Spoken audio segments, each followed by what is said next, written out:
Hello, welcome to the Bronze Age Monsters bonus show. This is a show that is lovingly crafted for you, our loyal patrons. Each and every week, we have been watching a satanic film on our Discord. Watch along every week. This is the show where we break it down, talk about it, say whether we liked it or not. We do our roll. Normally, we already did our roll, but we do our roll. We let the Dark Lord flow through us, choose our next film. And yeah, but tonight we are here to talk about The Blood on Satan's Claw, which, sorry, Matt. Oh, no. I was just going to say that you innovated the last watch along and said, I think it was you, said, why don't we roll at the end of the watch along so everybody knows. It's fun having the anticipation of like the whole week, knowing what the movie's going to be. Yep. And, getting to build up some of the hype, because before people found out either the day that they watched the movie or 3 days in advance once we started publishing on the bonus show on Wednesdays. So now that you've innovated, people know an entire week ahead of time, like, oh my God, we're going to watch movie X. I'm so excited. Yeah, we're still figuring shit out as we go, yes. Because that's the fun way of doing it. But yeah, like you said before, Matt, this is part of the unholy trinity of folk horror films, along with Witchfinder General and the Wicker Man. And yeah, I had not seen this one. This was the one I had not seen. So I think you told me this a few weeks ago, but I think Jason Atomic posted that he went to a screening. I think today or yesterday was the 50th anniversary of the Wicker Man release. Yep. Very cool. Okay. Oh, sorry. I didn't mean to throw you off there. Yes. So this is the one. Wicker Man was the one that, oddly enough, I saw last. It's my clear favorite. I know it's your favorite of the trilogy by far. But yeah, I think I saw Witchfinder General first. I think I saw them in chronological order. Then this one, and then the Wicker Man. The Wicker Man is one of those ones that was so famous, and I'd read about in so many books and seen so many video essays deconstructing that I felt like I had seen it. And then I realized one day I've never actually seen the entire movie. So I watched it like for the first time, like 6 years ago or something. Wow. And was completely floored. And I saw it the second time with you and Alicia and Athena at the Hollywood, because Renee she has a bad neck some days. So she stayed home. And yeah. And then I've seen it a couple times since then. It's biannual at this point. Need to watch it at least twice a year, in my opinion. We watch it every couple months. Yeah. I think we watch it about 4 or 5 times a year. But this is different. This is from Tygon. Who handled Wicker Man? Do you remember the studio or the distributor or whatever? Guy, I can't offhand. So I know Tygon, the name, but I can't really remember it very well, like what else they handled. But yeah, do you want me to just kind of preamble about this a little bit before we kind of dive into it? Sure. So this is 1971, I believe. Witchfinder General, which is also called The Conqueror Worm with Vincent Price, was like 68. And I am pretty sure that was X when that came out. It's a pretty nasty film, spotlighting how these characters in history would travel around and go to different communities and find witches and try them and punish them or execute them. And they were, as you can imagine, incredibly corrupt. Everything you can imagine of anyone with power that was a judge, jury, and executioner. A young woman, he puts some moves on a young woman and she rebuffs his advances. She's a witch. She dies. Like, you don't have enough money to pay me off. You're a witch. You die. I mean, it was absolutely fucking horrible. And so Vincent Price seemed to relish this character. I forgot what his character's name is, Matthew something, but Matthew Good or something. I think it's Good. Yeah. But I mean, he's wearing that creepy fucking wig they all wore back then with a pilgrim hat, and he is just a motherfucker. And you can tell he's having a blast, but it's a nasty little movie with, some sexual violence and stuff like that. So it's kind of tough to watch. This one is kind of in the middle of all those. Like, so The Blood on Satan's Claw started off as a film called Satan's Skin, which was an anthology horror title, those were very popular in Britain at the mid 60s through mid 70s. So like horror and Amicus would do a lot of those, but this is Tygon trying to get on it. And the idea was that there'd be several stories set in one medieval village. And they switched gears in pre-production and decided, let's not do the portmanteau anthology thing. Let's cut these all together into one story. And it was renamed The Blood on Satan's Claw. I think once you watch it, you will know that. You'll see it. And I think it accounts for the flaws in the film largely. There's a disjointed aspect to the narrative that some people find off-putting. For me, I think one of the main stories that starts off like the first 30 minutes of the film, I told people were watching with last night, like I'd forgotten it, like because it's not important. No, not at all. So like to me, the core of the story is one of probably would have been three or four stories was about children who so the whole MacGuffin of this story is that a man is plowing up a field and he finds a weird skeleton with a deformed skull, and this skull echoes out and touches everybody in the town in different ways. That was the original pitch. The story that I love is how the children are affected by it.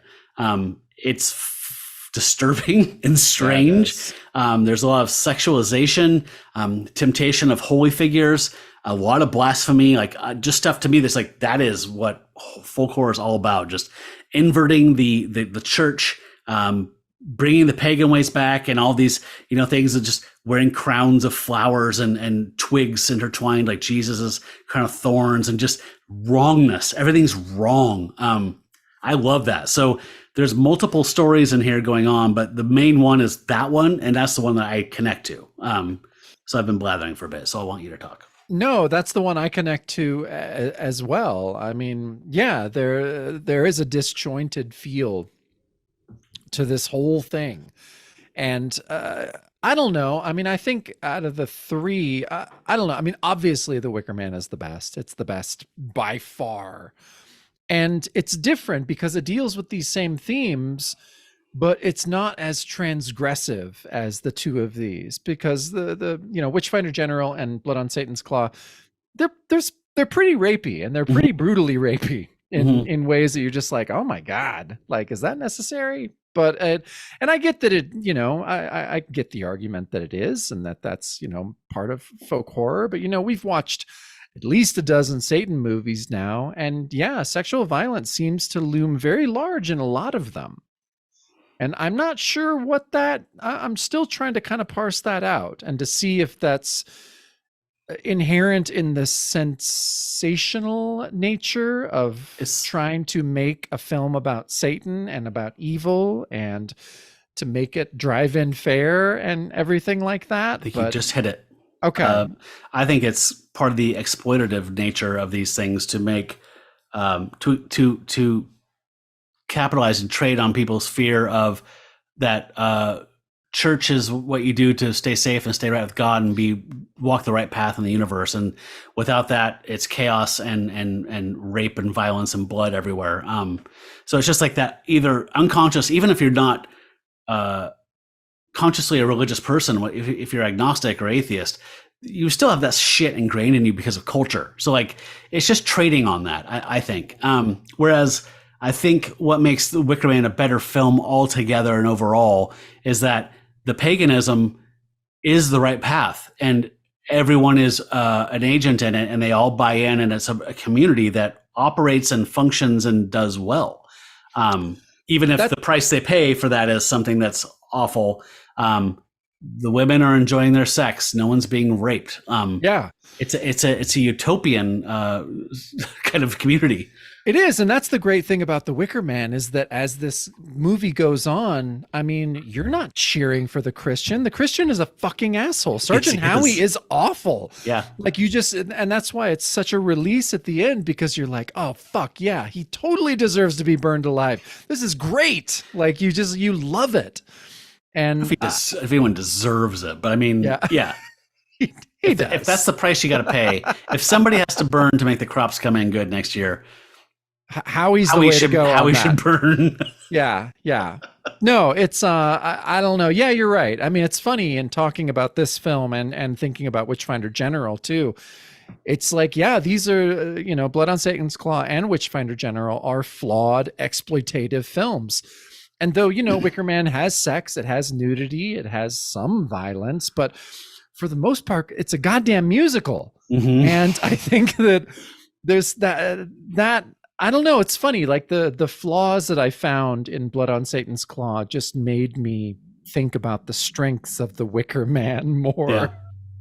I don't know. I mean, my wife and I are very Wicker Man obsessive, so it doesn't take much for me to, go off about how great Wicker Man is. But Right.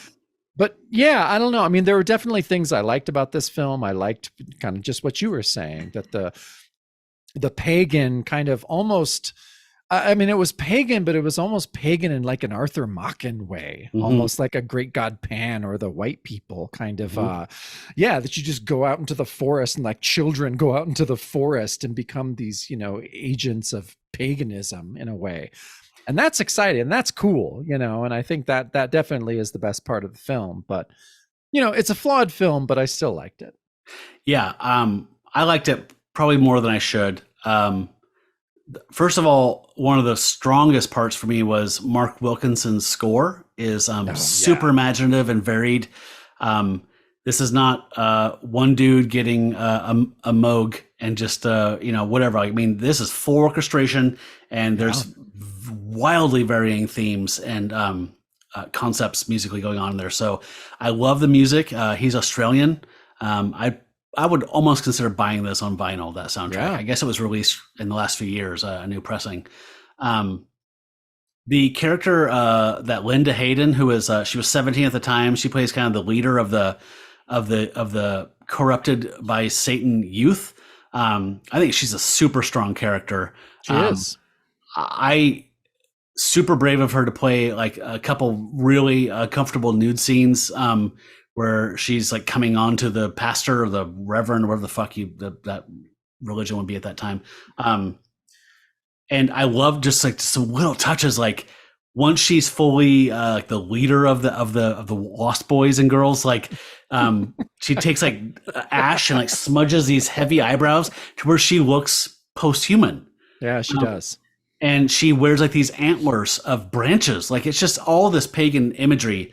It's so cool. But yeah, they do awful stuff. Like, like she facilitates the rape of like another girl that's not in the cult yet, like to bring them in. And one of the storylines that I don't know if it crossed over what the anthology idea was or not, but like they're harvesting the skeleton essentially has come back to life. It's never explicitly said, but there's this robed figure like in the background, just kind of with these claws, watching some of these strange pagan things that the kids are just drawn to do just by osmosis, because they're exposed to the devil's skeleton, this demon skeleton, to the land, to the ancient ways, to ley lines. We don't know what it is, but like, people start spontaneously growing patches of hair. So they would lure these people out to the woods and cut that patch of skin off and then put it on the skeleton. They're like building a new body for this demon, like this devil. So the concept is great. I mean, again, like, I'm with you. It's a patchwork quilt of storytelling, and that's its biggest flaw, is that it was repurposed halfway through, but that storyline to me is so powerful and so evocative that I still love it, even though it's completely flawed and it's nowhere near the film The Wicker Man is. But it is one of the unholy trinity. It needs to be a tripod of film that creates a language that everything else built off of. Yeah, absolutely. I mean, I'm glad I saw it, and I do give it a claw up. I mean, I think it's part of the Trinity. So, I think it definitely should be seen. But yeah, there are flaws, and it is fairly transgressive. So, go in knowing that, and I think that you can see it for what it is. Yeah, very cool. So, as we mentioned, we started rolling the die after the movie to get our assignment from the Dark One, what we're going to watch next. So let's check out what that roll was. Record. We got went in the crotch. It's 20. which we've already seen. That's Satan's Cheerleaders. Rolling again. 23, Necromancy. We've seen that. Oh, fuck. 5, All the Colors of the Dark. All right, so we will be talking next week about All the Colors of the Dark. And the Italian, this is an Italian film directed by Sergio Martino. He was a one of the workingest genre filmmakers of the 60s and 70s. I believe he even made one of my precious 3 Fantastic Superman films. Not one of the good ones, like way deep in the series where it's like early 80s, late 70s, like 3 Supermen versus Godfather or something like that. That bad. It's bad. But yes, so this is a giallo film technically. The Italian title is Tutti I colori del buio. It's from 72. It stars some people I don't know. And I also have the alternate titles of Day of the Maniac and They're Coming to Get You. Yeah, I'm just hoping that there's some good music here because I am kind of a giallo music guy. Bruno Nicolai, he is one of my favorite Italian composers. That'll be good. That'll be good. Sweet. I like Bruno Nicolai. Okay. So we're going to be talking about that next time. So I'm going to stick in the Patreon for post for this a undying link to Discord. We would love to have you there. That's where we watch the movies every week, usually on Saturday or Sunday nights. It's a great time to hang out with people and just shoot the shit.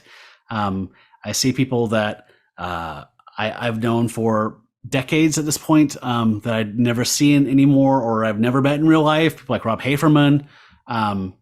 It's just great. And folks that even live in the same town as I do. We just don't get to hang out as much as we'd like. It's a great way to hang out and just shoot the shit. And some people come on and just watch the movie in silence with their camera turned off. And some people come in and crack jokes. And we often watch it on Tubi, so there's commercial breaks. So we all use that time to chatter about what we just saw. So it's super fun.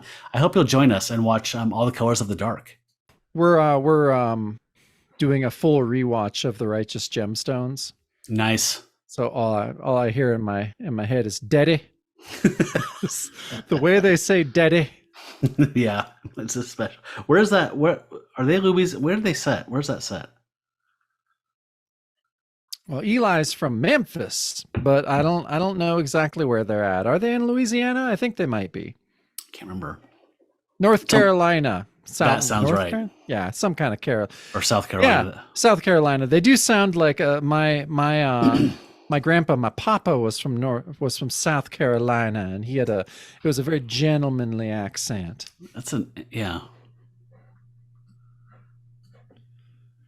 But I don't know. Honestly, like, especially the second time around, anything Judy Gemstone says is the funniest shit I've ever heard.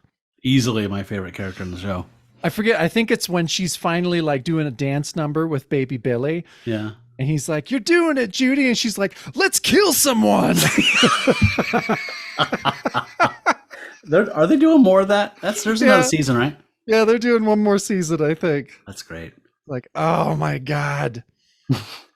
Yeah, I'm kind of going all in on Danny McBride and David Gordon Green and Jody Hill right now. I'm rewatching Vice Principals at the same time. How is that? I liked it, but I didn't love it at the time.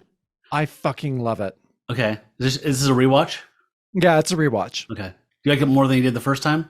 I do a little bit, yeah. Okay. I mean, but there's something about it, and I love how they did it narratively, because they fully planned out the 2 seasons. Mm-hmm. Like, and that was their story they were going to tell. So it just seamlessly goes. It's not like, oh, we had a successful first season. Like, what are we going to do? Right. Like, I love that storytelling. Yeah. Like, it makes it, it's good. It's good. What about Eastbound and Down? Are you doing that?